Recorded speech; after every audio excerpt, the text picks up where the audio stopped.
Buen día, en el nombre del Padre, y del Hijo, y del Espíritu Santo. Amén.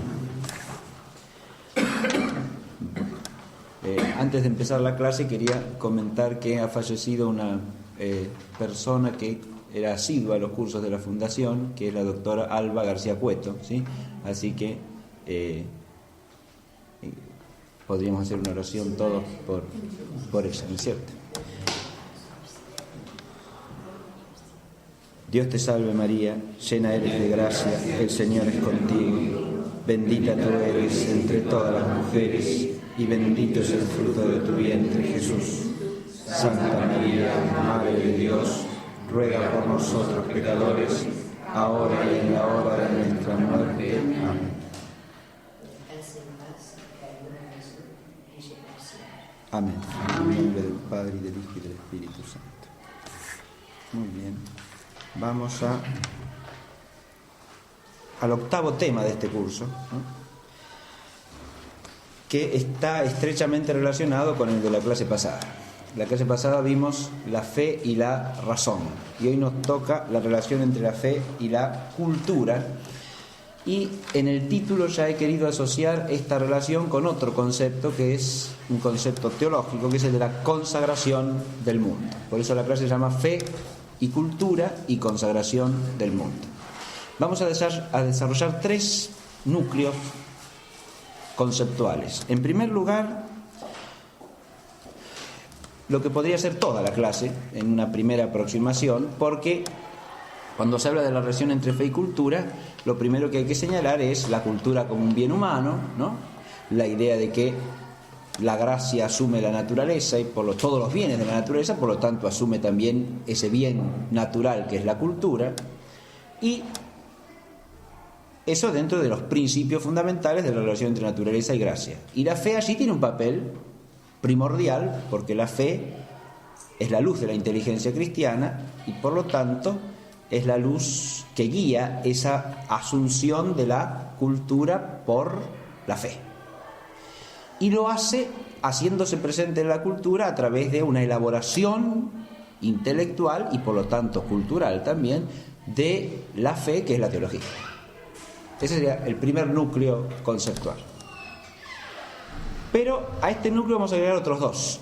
En segundo lugar vamos a considerar otra relación entre fe y cultura. Es decir, esta relación consiste en ver a la cultura desde la luz de la fe elaborada teológicamente, es decir, una teología de la cultura. Ese sería el segundo punto. Es decir, ¿qué significa la cultura vista teológicamente? Ese va a ser nuestro segundo asunto. Y esto a su vez lo vamos a centrar en una teología que tenga como eje el misterio del Logos encarnado. Y por último, vamos a hablar de la consagración del mundo y la cultura cristiana. Ahí ya aparece un concepto que vamos a hacer aparecer ya en el primer punto, y es la cultura cristiana. Pero la cultura se puede entender primariamente como un bien de naturaleza, sí, claro que sí, pero como todos los bienes de naturaleza está llamado a ser transfigurado por la gracia, de manera tal que así como hay un hombre cristiano, hay una cultura cristiana. Pero esta cultura cristiana es un instrumento de la consagración del mundo. Este es el concepto que vamos a poner en el tercer lugar, y allí termina o culmina la teología de la cultura de alguna manera, porque en esa consagración del mundo vemos la totalidad de las cosas como dedicadas y destinadas al Dios que es Padre y es Hijo y Espíritu Santo como fin último. Estos son los tres núcleos que vamos a tratar de presentar. Para abordar el primero, para cada uno he puesto un texto introductorio, ¿no? En el primero, el final del capítulo tercero de la primera a los Corintios, que ya hemos citado más de una vez. Todo es vuestro, mas vosotros sois de Cristo, y Cristo de Dios.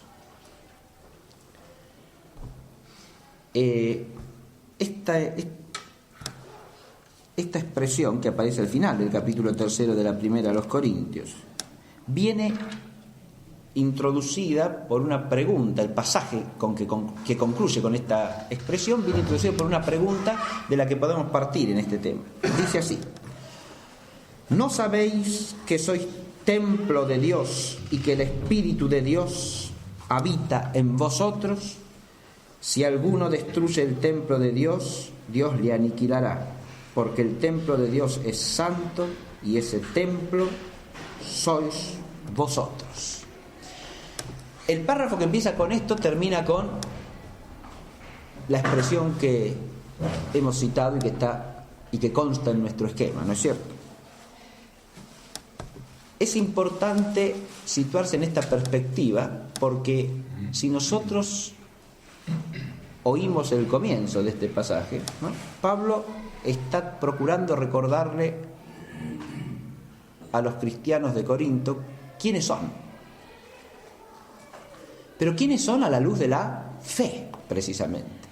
Él les dice: ¿no sabéis que sois templo de Dios y que el Espíritu de Dios habita en vosotros? Es una pregunta retórica, ¿no? Tenéis que saber eso, no lo sabéis. Pareciera que no lo sabéis. Eso es lo que les está diciendo. Pero eso lo saben. ¿Con qué saber? Y solamente lo saben a la luz de la fe. Y es esa conciencia de ser templos del Espíritu, templos de Dios, lo que Pablo toma como fundamento para decir todo lo que sigue. Y eso que sigue culmina con esta afirmación: todo es vuestro, mas vosotros sois de Cristo y Cristo de Dios. Esta expresión suele citarse muchas veces precisamente para aludir ¿a qué? Al ritmo que debe seguir toda asunción de los bienes naturales en la vida cristiana. Cuando les dice todo es vuestro, Pablo hace una serie de... porque lo dice dos veces eso. Lo dice en esta última frase y lo dice un poquito antes, cuando les dice: porque la sabiduría de este mundo es necedad ante Dios, pues escrito está: Él caza a los sabios en su astucia. Y otra vez: el Señor conoce cuán vanos son los planes de los sabios. Nadie pues se gloríe en los hombres, que todo es vuestro. Ya Pablo, ya Apolo, ya Cefas, ya el mundo, ya la vida, ya la muerte, ya lo presente, ya lo venidero, todo es vuestro. Y vosotros sois de Cristo y Cristo de Dios.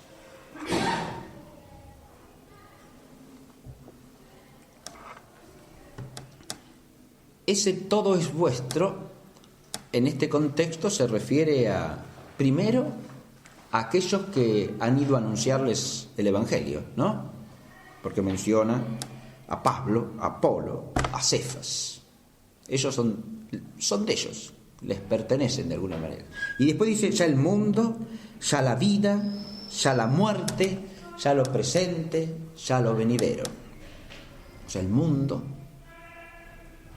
toda la realidad creada, quiere decir el mundo aquí, la vida, la muerte, lo presente y lo venidero, todo es vuestro.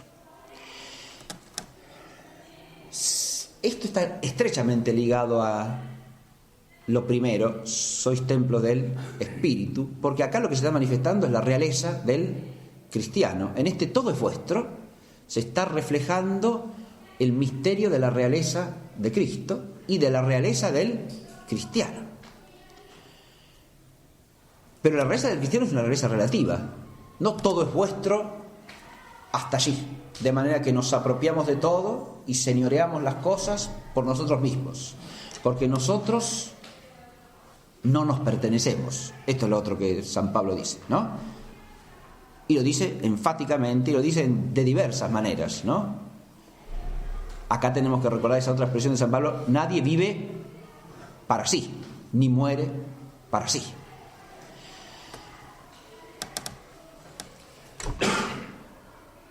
Nada existe para sí. nada, nadie. A Dios no se le puede aplicar propiamente la expresión de que vive o existe para sí, porque el para indica una finalidad y Dios no tiene fin. Dios es el fin de todo, pero precisamente por ser absolutamente perfecto no tiene finalidad. Y las cosas creadas existen para Dios, de manera que para sí no existe nada. Eso es un principio hasta metafísico, ¿no? Que acá está dicho desde la luz de la revelación como el principio de la realeza y de la soberanía de Dios por medio de Cristo. Recordemos que en el mandato apostólico el Señor les dice a los apóstoles como introducción: me ha sido dada toda soberanía o toda potestad soberana en el cielo y en la tierra, y apoyados en eso ahora los envía. De manera que toda la misión de la Iglesia en el tiempo está basada en la realeza soberana de Cristo.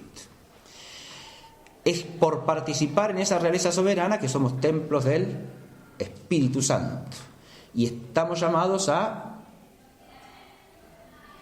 señorear el mundo, sí, pero ese señorío es un señorío del hombre sobre toda la realidad, incluida su propia realidad humana, para Cristo y por medio de Cristo para Dios. Muy bien. Partiendo de este principio teológico, ahora vamos al tema de la cultura. Primero,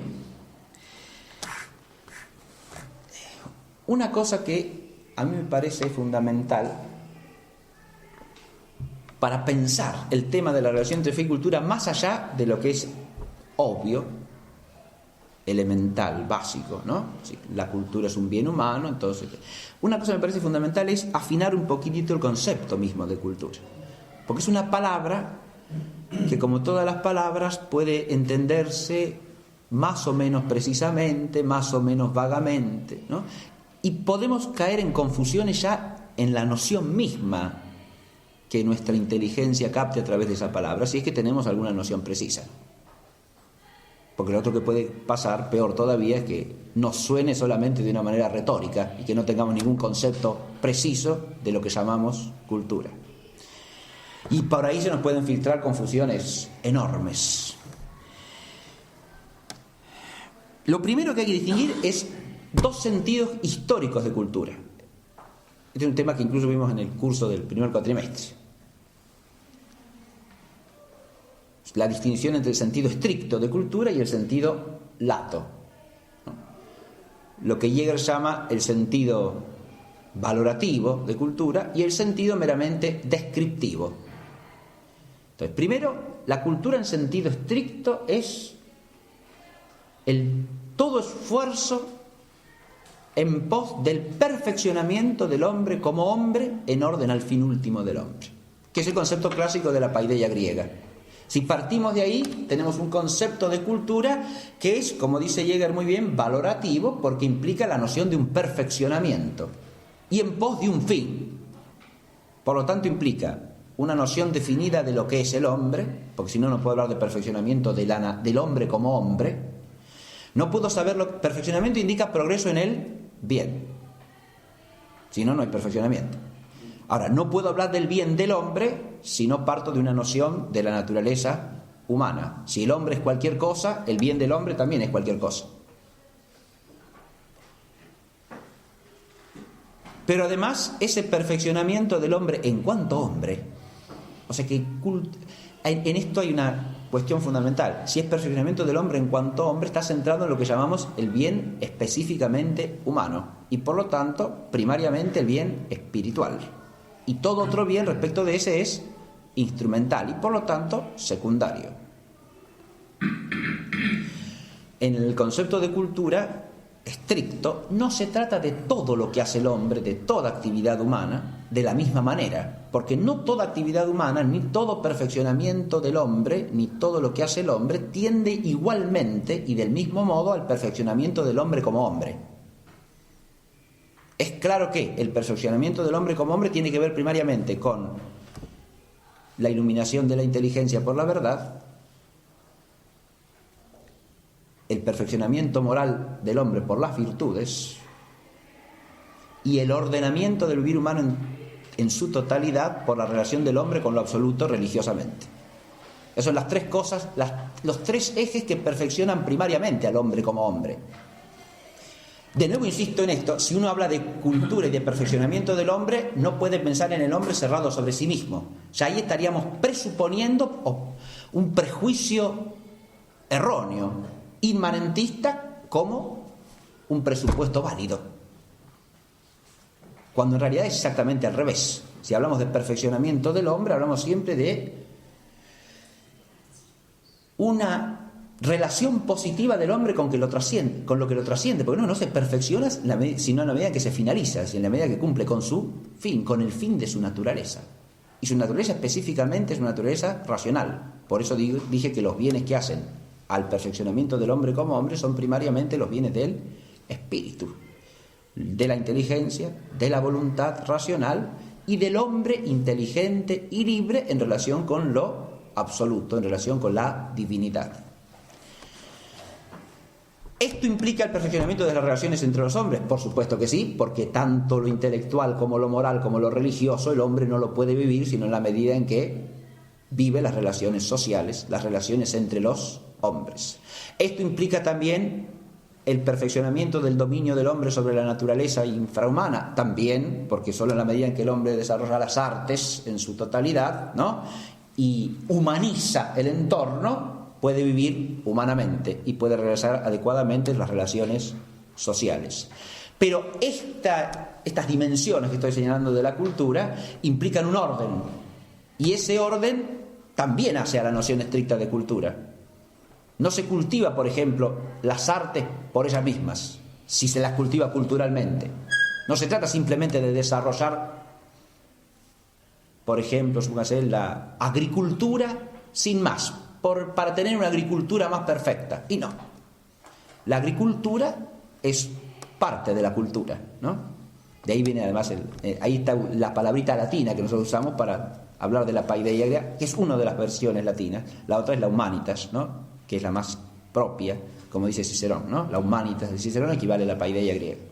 Es decir, lo que hace al hombre propiamente hombre, lo que humaniza plenamente al hombre, no en el plano esencial, sino en el plano del perfeccionamiento y por lo tanto de lo que es accidental desde el punto de vista ontológico, ¿no? Ahora, el orden que acabo de mencionar es un orden en el cual primero está el bien intrínseco que perfecciona al hombre como hombre. Segundo, el bien instrumental, todo lo que sea un medio para eso. Ahora, frente a este concepto estricto de cultura, que implica, insisto, una noción de lo que es el hombre, una noción del orden jerárquico de los bienes que perfeccionan al hombre y una noción del fin último del hombre, porque todo ese perfeccionamiento es ¿para qué? Y para que el hombre pueda alcanzar su fin último, si no tampoco estamos en el concepto estricto de cultura. No es simplemente desarrollar al hombre para que el hombre se desarrolle. Eso es un pensamiento, primero, absurdo y segundo, vicioso. No es desarrollar al hombre para que el hombre se desarrolle. ¿Qué significa eso? ¿Para qué cómete? ¿Para comer? No. ¿Para qué cultiva la tierra? Para cultivar la tierra. Es un absurdo eso.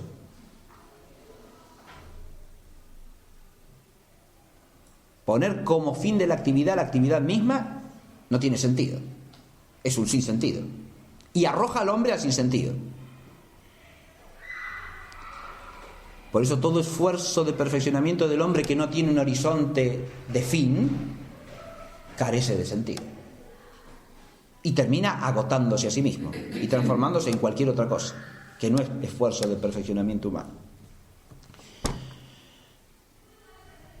La noción lata, amplísima de cultura, que aparece recién hacia fines del siglo XIX, con la etnografía, la antropología cultural, etc., ¿no?, llama cultura todo lo que hace el hombre, simplemente contraponiéndolo a la naturaleza, ¿no? Naturaleza es lo dado, y todo lo que el hombre hace para transformar su entorno y que viene del hombre mismo como un esfuerzo racional, ¿no?, eso se llama cultura.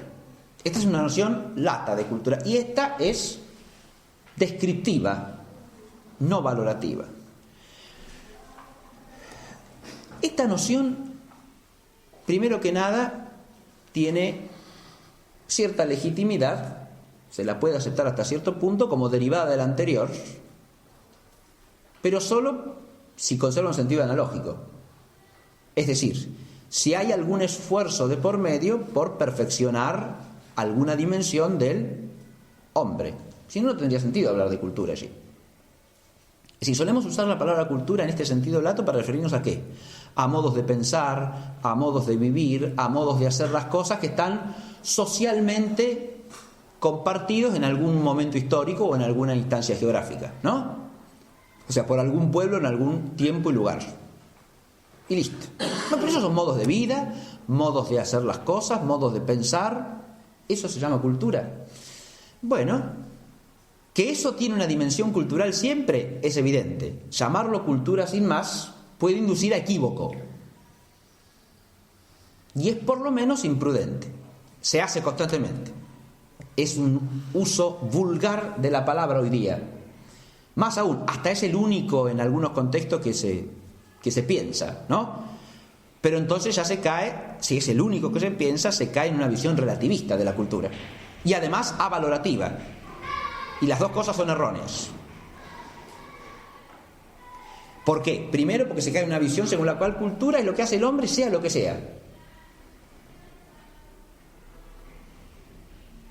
Eso es darle a la palabra cultura un sentido totalmente distinto y equívoco respecto del anterior.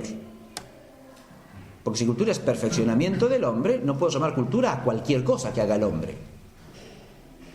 Por el solo hecho de que la haga el hombre. Segundo,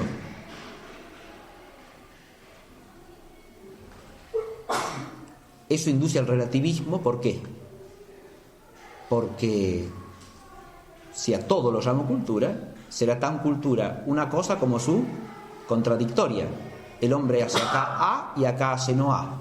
En esta época obra de esta manera, en esta época de esta otra. En este pueblo, tiempo y lugar se hace así, y en este otro se hace lo contrario. Y entonces, y todo es cultura. Entonces, si a todo lo llamo cultura, todo es igualmente válido. Esta es la trampa de la noción descriptiva. ¿Se entiende? Como es cultural, está bien. Porque no nos olvidemos que acá el uso de la palabra, como siempre, es un uso que tiene historia, ¿no? Y que no es ingenuo, digamos. La palabra cultura tiene una larga historia y tradición y carga con una dimensión valorativa, siempre, positiva. Cuando se la pasa a la función descriptiva, sigue teniendo esa connotación valorativa, aunque el concepto ya está desprendido de la relación con un bien objetivo. Entonces se usa retóricamente ¿para qué? Para relativizar el bien. Porque como desuso connota cierto bien, si es cultural, y bueno, hay que aceptarlo. Y si hay que aceptarlo porque está bien, ¿o no? Porque ¿qué hay que aceptar sin más una cosa porque se da de hecho? Y no, eso no es ningún principio, ni es razonable en sentido común, ¿no? Hay que aceptar algo porque se da de hecho. No. A lo sumo habrá que tolerarlo si no se lo puede evitar, pero no aceptarlo, que son dos cosas distintas. El concepto descriptivo tiene, dije, un elemento de verdad, pero siempre y cuando guarde cierta razón analógica. ¿Y a qué me refiero? Hay dos razones de analogía. En toda sociedad, de todo tiempo y lugar, sus modos de pensar acerca de la realidad, sus modos de relacionarse socialmente, las técnicas que se desarrollan para realizar la actividad humana, todo eso, las dimensiones que tiene la cultura, ¿no? En sentido estricto, todo eso, algún elemento auténticamente cultural tiene que tener, necesariamente, porque estamos partiendo de una naturaleza humana inteligente, capaz de entender la realidad, capaz de discernir el bien del mal, de modo que en todo tiempo y lugar hallaremos elementos auténticamente culturales. Primera cosa. Entonces, habrá algo de cultura en todo modo de vida social, algo de cultura habrá, sin duda. en ese sentido habría un elemento de analogía, ¿no? Digo de analogía porque llamar cultura a todo ya sería equívoco, pero sí a los elementos propiamente culturales que haya en ese modo de obrar, en ese modo de vivir, en esos modos de relación social, etc. Y lo otro analógico es que siempre hay en la actividad del hombre un esfuerzo en pos del perfeccionamiento. Eso se da en el hombre por un clamor de la naturaleza, digamos, ¿no? Es decir, es propio de la naturaleza humana. En ese sentido, la naturaleza humana es estructuralmente cultural, para decirlo de alguna manera. Busca siempre el perfeccionamiento y lo busca de una manera racional, no tiene otro remedio. ¿Está claro? Ahora, ¿eso quiere decir que lo busca bien orientado? A eso no necesariamente, porque la orientación con que lo busca puede ser recta o puede ser torcida, puede ser hacia la verdad o hacia el error, y puede estar guiada por un ánimo que ame el bien objetivo o no, por un ánimo que se aparte del bien último. Pero siempre habrá formalmente algo que podemos estructuralmente llamar cultura en el sentido de un esfuerzo, de un empeño, de un cultivo. ¿Está claro? Ahí se conservaría el sentido etimológico del cultivar. El hombre puede cultivar tanto lo bueno como lo malo. Puede cultivar lo que lo perfecciona y lo que lo imperfecciona. La verdad o el error, la virtud o el vicio, la religión o la irreligión. Y a partir de allí, todo el resto de la cultura.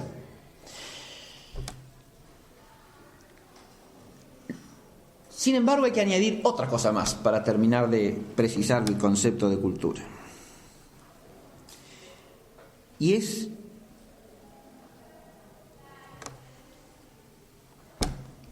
que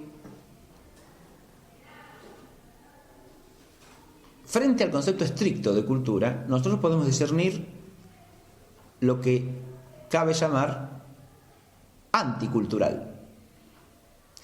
Si el concepto estricto de cultura nos remite a aquello que es perfeccionamiento o esfuerzo por el perfeccionamiento del hombre como hombre en orden a su fin último, ¿puede haber en la actividad humana lo anticultural o no? Tanto a priori, digamos así, como, dado la finitud y la falibilidad de la naturaleza humana, el a priori, como históricamente la respuesta que se impone es afirmativa. Porque si uno lo visualiza históricamente, aparece el fenómeno de hecho. Uno puede admirar la cultura en la Grecia clásica, pero no puede dejar de advertir que hay corrientes que son anticulturales, como la sofística, por ejemplo. Son corrientes que podemos llamar anticulturales. ¿Por qué? Porque lejos de ser un esfuerzo por el perfeccionamiento del hombre como hombre, son un esfuerzo por hacer desaparecer esa idea. Porque esto es algo que hay que entender. La cultura es algo que se da como crece el pasto. No. Se da humanamente, porque es algo propio del hombre.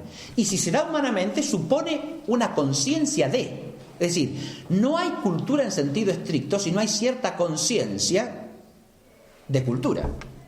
Si el hombre no tiene la conciencia de que está llamado a buscar el perfeccionamiento de su propio ser en lo que lo hace propiamente hombre, habrá cultura de casualidad, digamos, pero no en sentido estricto, de nuevo. Si ese esfuerzo no es consciente de sí mismo, si el hombre no busca deliberadamente ese fin, el esfuerzo no es propiamente cultural. En la paideia, Jäger insiste en este hecho de que esa idea plenamente consciente es un descubrimiento griego. Que en otras tradiciones lo que hay que buscar son nociones análogas en todo caso, pero no esa misma noción en sentido propio. Y es una dimensión de su tesis que no ha sido rebatida hasta el día de hoy, porque en otras grandes tradiciones se encuentran ideas que cumplen una función parecida a la de paideia en la tradición griega, pero no es lo mismo.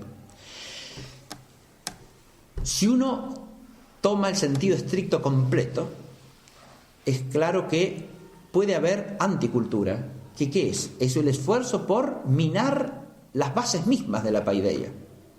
Si usted dice, como la tradición sofística, que no hay verdad,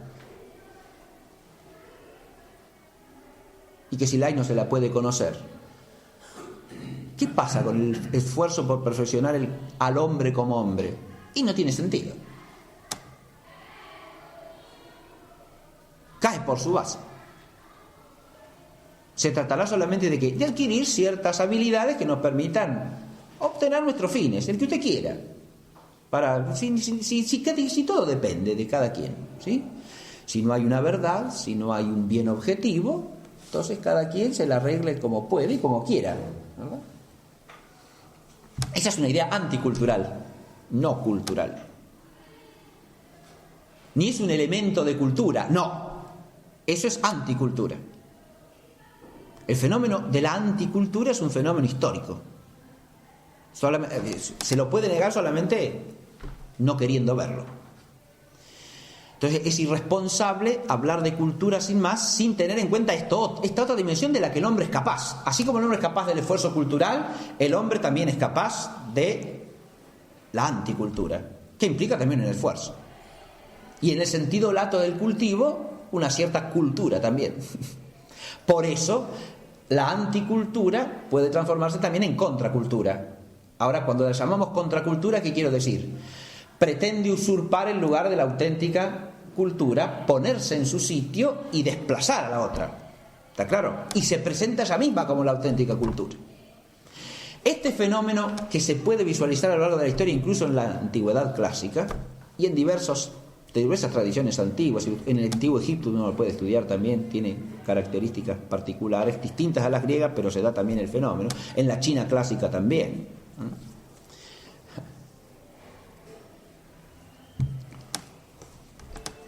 Cuando en la China clásica se produce la unificación por primera vez de todos los reinos, porque la China antigua era un conjunto de reinos, ¿no?, independientes entre sí. Cuando nace el imperio chino, ¿no?, que eso ya es en la misma época del imperio romano, digamos, ¿no? No es un fenómeno muy antiguo, es un fenómeno bastante reciente, digamos. Cuando se produce esa unificación, una de las cosas que procura hacer el emperador unificante es destruir, en la medida de lo posible, una serie de elementos de la tradición cultural que se había ido forjando en los siglos anteriores, pero que le ponían límites a su poder omnímodo. ¿Se dan cuenta? Entonces ahí hay una anticultura desde el poder y al servicio del poder. Mandó quemar montones de textos, de obras poéticas, literarias, historiográficas. Había que borrar la historia, la poesía, la reflexión moral, porque todo eso era contraproducente, ¿no? Era contraproducente para los fines inmediatos y prácticos de un poder autoritario que quería establecerse sobre todo lo demás sin respetar límites ni órdenes preestablecidos. ¿Está claro? Eso es anticultural también. No es cultura eso. ¿Qué va a ser cultura? Bien. Pero a su vez está el fenómeno anticultural y contracultural ya dentro de la historia del cristianismo y de los pueblos cristianos. Ahí ya el fenómeno pasa a otra dimensión. Lo anticultural y lo contracultural, diría yo, que siempre de alguna manera tienen un trasfondo oscuro, y si uno lo mira teológicamente, en el fondo demoníaco, porque está asociado al misterio del pecado y de la iniquidad y al padre de la mentira. Ahora, cuando se trata de una anticultura y de una contracultura en el ámbito de la cultura iluminada por la fe, ahora eso se hace más profundo todavía, ¿no? Porque se trata de una anticultura que es instrumento del anticristo. Está claro esto, ¿no? Eso tampoco es algo a lo que se pueda cerrar los ojos. Así, me parece lindo, no es lindo. Es un hecho. Hay una anticultura, es decir, hay un anticristianismo militante en la civilización, en lo que ha sido la civilización cristiana durante siglos, desde hace por lo menos 300 años. por lo menos. Es decir, hay un anticristianismo militante ideológicamente y desplegado a través de múltiples actividades. Y esto es un hecho. Es un hecho clarísimo de la historia. Frente a eso, hablar de eso como de cultura, a mí personalmente me parece una confusión. Y desde el punto de vista moral, una ligereza por lo menos. Porque es inducir a gravísimas confusiones. Si yo digo que la fe puede iluminar la cultura y asumirla, porque la gracia está llamada a asumir la naturaleza, ¿puedo hablar de la cultura en cualquier sentido? Y no. Primero que nada, no estoy hablando de la cultura en sentido lato, obvio, porque en la cultura en sentido lato o descriptivo puede haber elementos asumibles y elementos no asumibles. Primera cosa. Segundo, mucho menos se puede estar hablando de lo que es anticultural y de lo que es contracultural, porque eso sí que no es asumible. Eso no es asimilable en el reino, porque eso es lo que lo contradice, lo que lo niega y lo que procura contradecirlo. Eso solamente puede ser objeto de un conflicto, de un combate de fe. Ahí hay un buen combate de la fe que hay que librar. Es decir, no se puede asumir frente a una corriente anticultural la misma actitud que frente a la paideia. Esto es lo que estoy diciendo. Porque no es lo mismo. Estaríamos confundiendo dos cosas que son esencialmente distintas.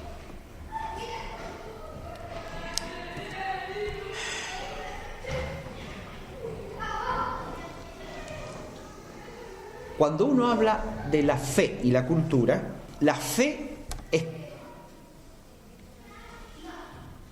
la luz de la inteligencia en el orden sobrenatural.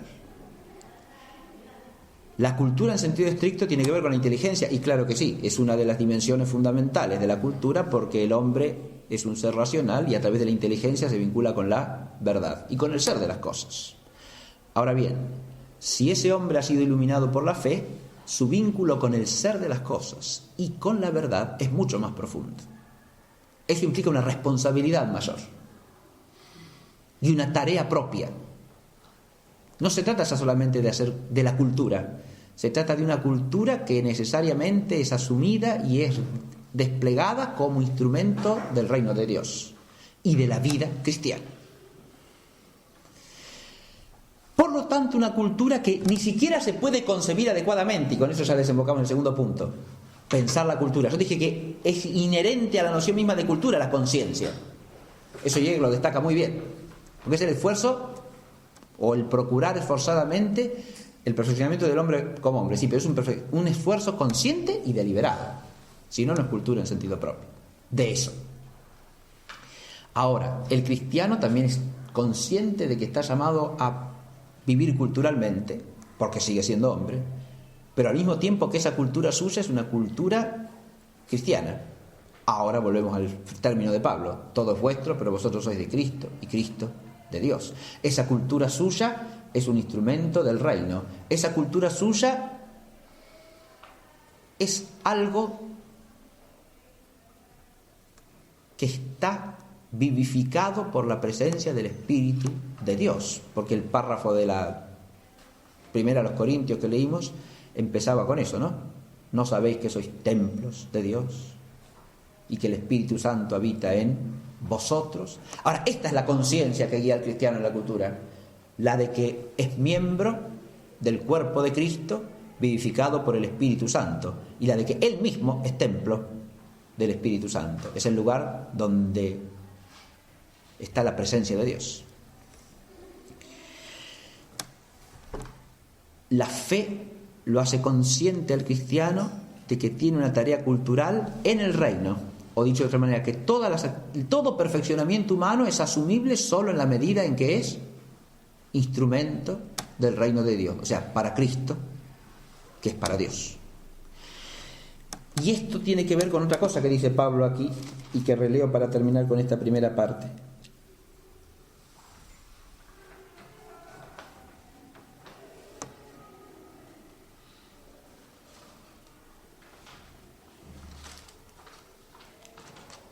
Nadie pues se gloríe en los hombres.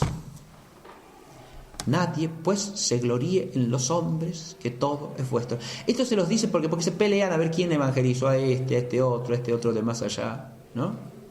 Hay unas reyertas entre los corintios, a ver, a mí me transmitió el evangelio Pablo, a mí Cefas, yo soy de Pablo, yo soy de Cefas. Cada uno se gloría en el maestro que tuvo. Esa es la idea, ¿no? Nadie se gloríe en los hombres, porque todo es vuestro. Y entonces dice, y Apolo, y Pablo, y Cefas. Fíjense lo que está diciendo, ¿no? Estos cristianos se gloriaban de quienes, a ver, a mí me lo transmitió fulanito, menganito, para exaltar que habían recibido el evangelio de este o de aquel. Y Pablo les dice, es al revés. Nosotros les pertenecemos a ustedes, no ustedes a nosotros. Esto es lo que está diciendo Pablo. Ellos son los evangelizadores, el apóstol y los que lo acompañan. O los apóstoles, porque está Cefas también de por medio, y los discípulos de los apóstoles, ¿no? Como Apolo. Pero estos les transmiten el evangelio. Ellos no tienen que vanagloriarse de quién lo recibieron, porque estos, nosotros, les dice Pablo, les pertenecemos a ustedes. Todo es vuestro. Y ahí es donde dice, ¿no? Todo es vuestro. El mundo, la vida, la muerte, lo presente, lo futuro. Todo es vuestro.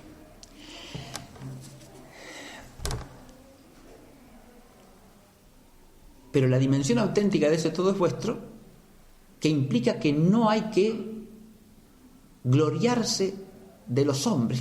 Esto es una cosa impresionante, ¿no? No gloriarse de los hombres. Nosotros estamos acostumbrados exactamente a lo contrario,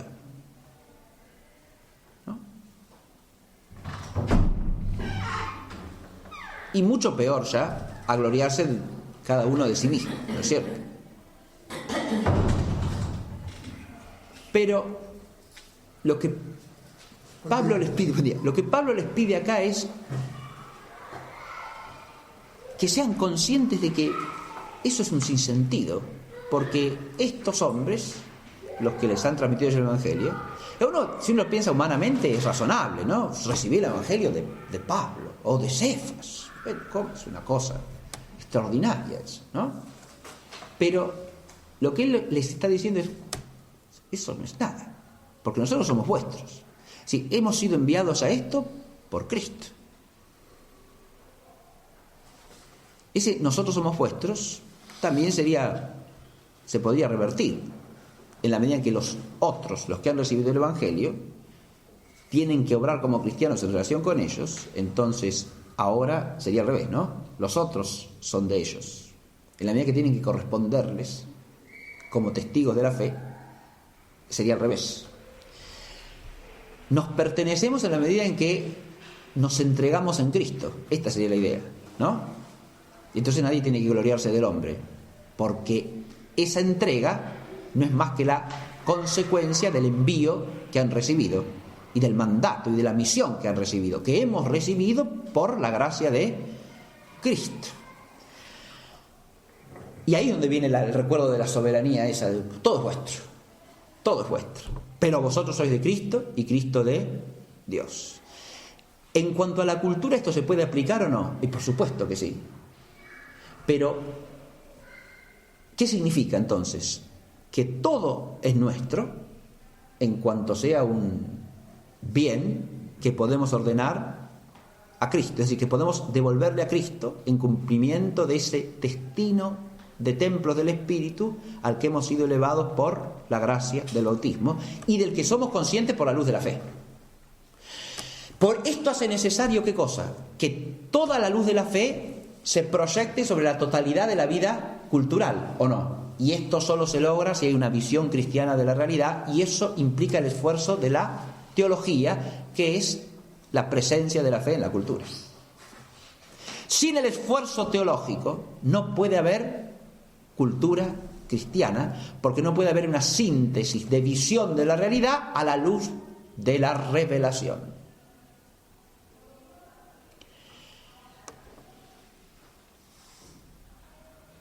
Este tema, por supuesto, tiene múltiples ramificaciones, pero acá lo que importa retener es esta idea central: la presencia de la fe en la cultura por medio del esfuerzo teológico, que ya es cultural, desuso, porque la teología implica un esfuerzo humano, pero no ya de perfeccionamiento del hombre en cuanto hombre, no. Ahí está la diferencia de la cultura cristiana: es perfeccionamiento del hombre en cuanto cristiano, del cristiano en cuanto hijo de Dios. Y esa es la cultura cristiana. Y ahí es donde la cultura se cristifica, que es el concepto que he puesto aquí, ¿no es cierto? La cristificación de la cultura quiere decir hacer a la cultura de Cristo. Pero la cultura se hace de Cristo en la medida en que el hombre se hace de Cristo. Si la inteligencia del hombre no se hace inteligencia cristiana, la cultura no puede estar iluminada por Cristo. Si el obrar del hombre no se hace obrar en el ágape de Cristo, las relaciones sociales, la vida moral de los hombres no puede cristificarse. Y la cultura moral, jurídica, política, económica, no puede cristificarse. La presencia de la fe en la cultura no es toda la presencia de la gracia y de la energía vital de la gracia en la cultura, pero es la raíz, de nuevo, ¿no? Porque es la que da la visión de las cosas y permite la conciencia que nos haga vivir de una manera cristiana